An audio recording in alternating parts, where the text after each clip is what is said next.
Everybody, welcome to Snow Talk. Yes, got to keep that title going for just a bit longer. Hang in there. We're all over it, trust me. We're not even the snow lovers. I know a lot of you guys are just over this now. It's time to move on. We got lots of things got to get done outside, I understand. All right, so let's talk about the stats so far as we stand for March 2018, and it's certainly been a remarkable month so far.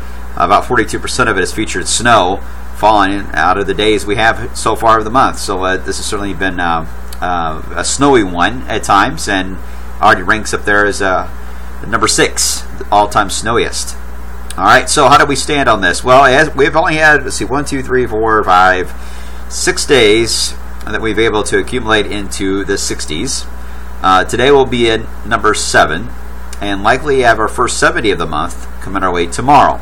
So we're going to make some progress here toward the end of the month, but it's maybe a little bit too late to really do much to a lot of our trends here for the month. But we'll see how it plays out. But it gives you an idea of just how cool it has been, and miserable too. So it went Saturday nasty.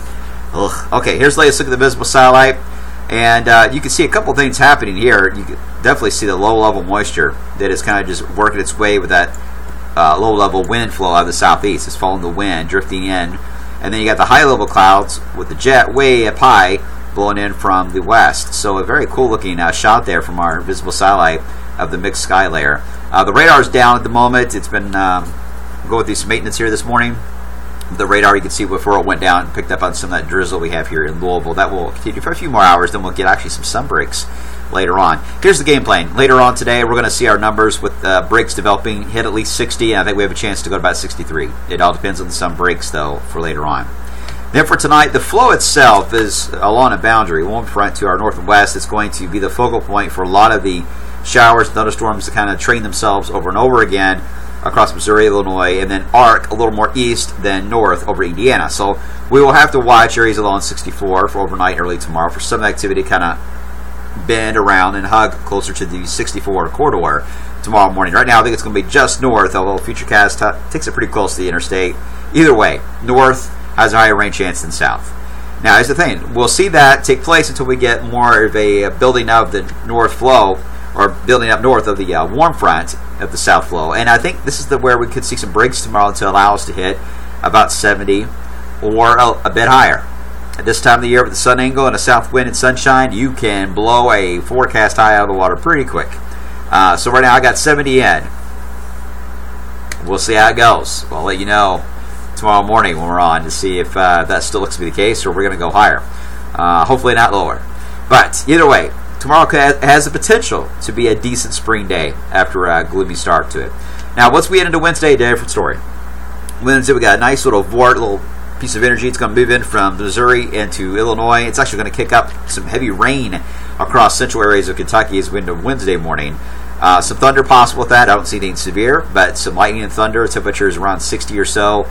Certainly a very active start to the radar on Wednesday, and it's going to keep just fairly soggy most of the day, repeating areas of rain. So Wednesday is our rainy day that we have in the short term here. In fact, looking at rain totals, this takes us to about mid-afternoon Wednesday. And there's going to be more rain after this, by the way, guys. But just giving you a snapshot of the next 2 to 3 days here, you can see that Indiana will take the brunt of the higher rain totals of a couple of inches of rain. And then we see that surge at the very tail end there across E-Town, Litchfield. That's that second surge for Wednesday's rain that we'll likely see totals go up higher than that as we were to go further out. Right now, this particular model can only see out that far.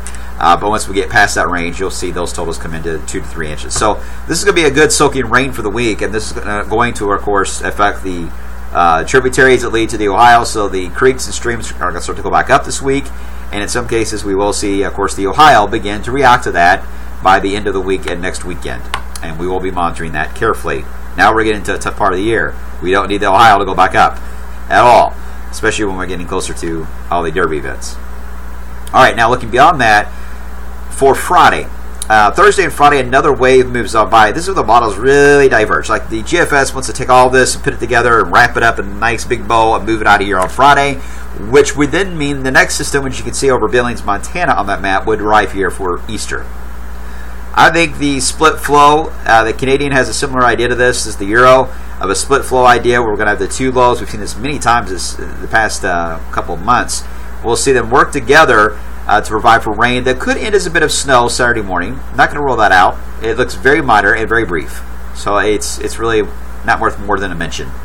That circle around Memphis is a high building in, so that should dry us out for Saturday afternoon into Easter. All right, so that's the way I'm going to trend the forecast for now. If the midday data comes in and all of a sudden the Euro and Canadian are on board with GFS, then great. We'll look at that and evaluate and trend that way. But right now, I think the split flow of the two lows would allow enough of a break for Easter to fit into that. So just stay close to the forecast if you have Easter plans, and I know a lot of you do. Now, just after Easter is where we need to watch another wave moving in. This one's going to be a colder one, so it's going to be rain for that Monday, Tuesday, and then go into snow. And we'll take this one slow as well. But the potential is for an accumulated snow event in Ohio Valley. Interesting enough, the most we've ever had in the month of April in Louisville is 3.2 inches of snow back in 1917.